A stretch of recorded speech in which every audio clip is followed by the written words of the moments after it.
পৃথিবীর সকল লোকের ঔষধ আছে চারটি খাবারের ভিতরে। এই চারটি খাবার যদি আপনি নিয়মিত খেতে পারেন, আপনার সন্তানকে খাওয়াতে পারেন, তাহলে দেখবেন আপনি সুস্থ থাকতে পারবেন, জটিল ও কঠিন রোগ থেকে আপনি মুক্তি পাবেন। নাম্বার ওয়ান, এক নাম্বার হচ্ছে মধু।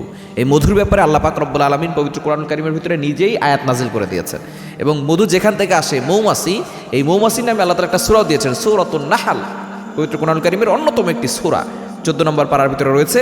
14 নম্বর পারা 13 নম্বর পৃষ্ঠার 6, 7, 8, 9 নম্বর লাইনগুলোতে সূরাতুন নাহলের 68, 69 নম্বর আয়াতে আল্লাহ তাআলা এই মৌমাছির ব্যাপারে কথা বলেছেন।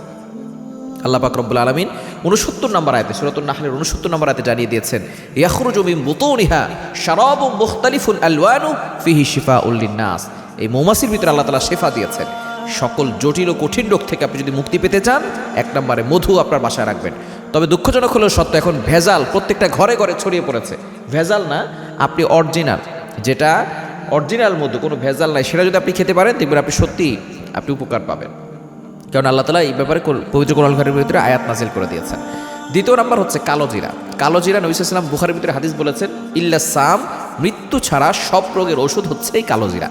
আপনি দ্বিতীয় নাম্বার হচ্ছে কালো জিরা খাবেন। আপনি প্রতিদিন সকালবেলা কালো জিরার মধু একসাথে খেতে পারেন, অনেক উপকার হবে। অনেকে তিতার কারণে কালো জিরা খায় না, বলে আমার কাছে কেমন যেন লাগে। দেখবেন যেই জিনিসটার মজা বেশি, সেই জিনিসটা খেলে ক্ষতি হয় বেশি, আর যেই জিনিসটা খেতে একটু অন্যরকম লাগে, সেটার ভিতরে উপকার রয়েছে। করলা কিন্তু তিতা, কিন্তু পেটে গেলে অনেক ভালো, তাই না? করলা সবজিটা মানুষ দাম দিয়ে কিনে খায়, যারা বুঝে তারা খায়, যারা বলে যে তিতা তারা উপকার পায় না। এজন্য এই কালো জিরা অনেকে খেতে চায় না, কালো জিরা খাবেন, মধু দিয়ে কালো জিরা খাবেন দরকার হয়, দেখবেন আপনি ভালো থাকতে পারবেন, সুস্থ থাকতে পারবেন। 3 নম্বর খাবার হচ্ছে খেজুর। খেজুরের ভিতরে অনেক নিয়ামত আছে, অনেক বরকত আছে।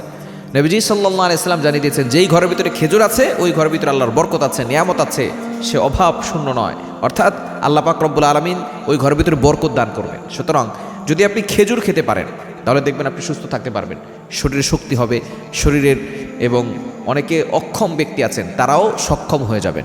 এবং 4 নাম্বার হচ্ছে জমজমের পানি। জমজমের পানি আপনি খাবেন, এটার ভিতরে বরকত রয়েছে। আপনি যেই নিয়ত করে পান করবেন, সেই নিয়ত আল্লাহ তাআলা পূরণ করবেন।